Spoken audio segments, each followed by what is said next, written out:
la columna, que va a ser breve, pero es importante lo que está marcando una nueva encuesta de la consultora Analogías. Es una tendencia que ya se había visto en una anterior medición, pero que se empieza a consolidar. Por mucho tiempo la inflación era la preocupación número uno entre los encuestados. Quien hablaba de economía o se le preguntaba de economía tenía la inflación como el número uno en la preocupación.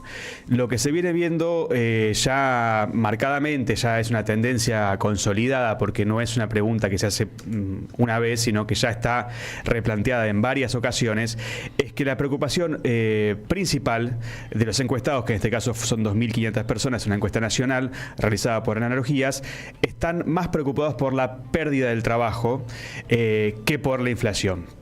Hay que tenerlo en cuenta, la desocupación está rondando entre los 8 y 9 puntos. Veníamos de una situación de casi pleno empleo. ¿8 o 9 puntos está la desocupación? Sí. Es la proyección que se está haciendo. Teníamos una situación en el 2023 que era del 6%, casi pleno empleo, pero con sueldos en los dos años que no alcanzaban para llegar a fin de mes. El trabajador registrado que está debajo del límite de la pobreza. Que lo hablamos el martes también en la columna, que es que el 44% de los empleados es pobre.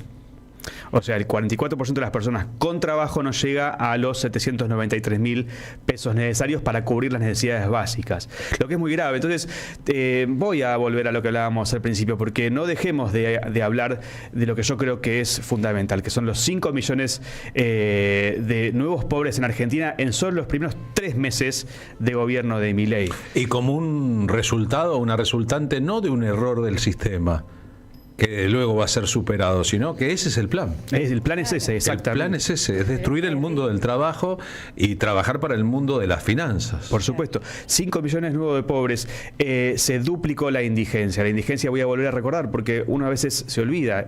Son personas que no llegan a comprar la canasta básica alimentaria. Son gente que no llega a comer bien durante el mes. No estamos hablando ni siquiera que pueda comprar remedios o ir a una escuela o mandar a sus hijos al colegio. Entonces la situación es muy fuerte. En medio de eso, como me toca salir bastante de noche, de ir y volver por la ciudad de noche, un detalle, un panorama, lo que ha cambiado el tema es la recolección de residuos y la gente que saca los residuos a la calle. El gobierno de la Ciudad de Buenos Aires está tratando de ordenarlo en ciertos horarios de 8 a 9, y así como se convirtió atávico que en las puertas de las panaderías y confiterías a las 8 o 9 de la noche haya una cola de gente que va a pedir aquello que si no la panadería tira a la basura, y las panaderías lo reparten amablemente entre las personas que no pueden pagar por una factura, por un pedazo de pan, y que incluso se lo llevan duro. En los lugares donde la gente saca su basura de 8 a 9 también se forman colas de personas que revisan la basura de los otros en la ciudad más rica de la Argentina.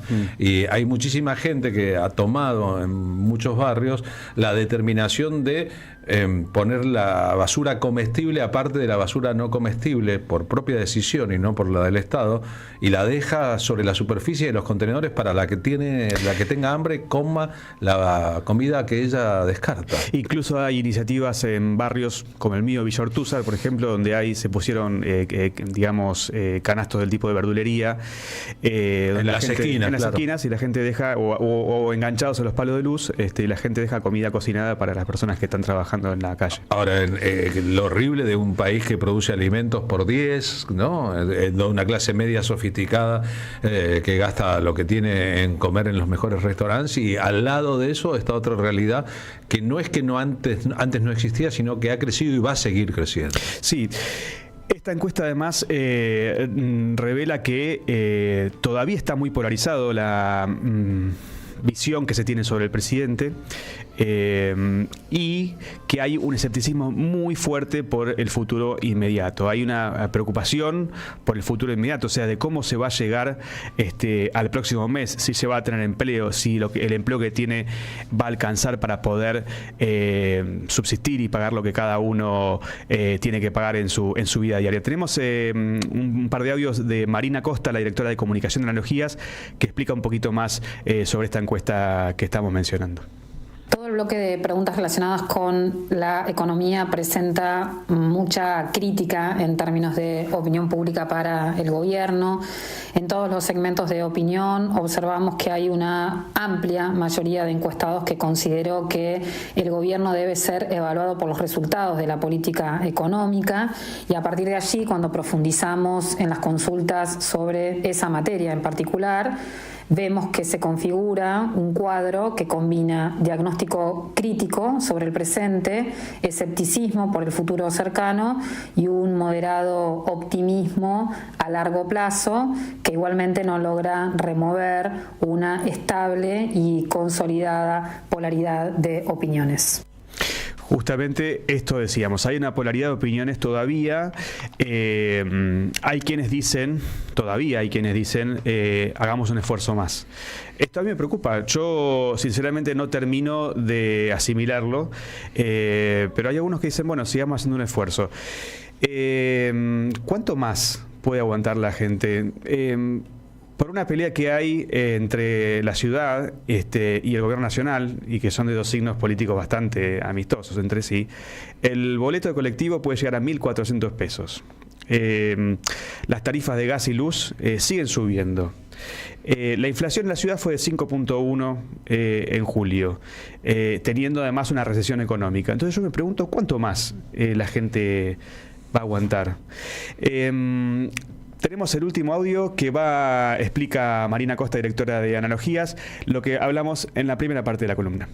El desempleo se registró por primera vez en estos meses como la principal preocupación entre las opciones que habitualmente nosotros ponemos en consideración. Hace ya un par de meses advertimos que la problemática del desempleo reingresaba a la agenda de discusión pública después de 20 años de ausencia, y lo que obtuvimos en esta encuesta es que una contundente mayoría de encuestados, encuestadas, respondió que se están perdiendo mucho o bastante los puestos de trabajo, y que para la economía el desempleo es un problema peor que la inflación.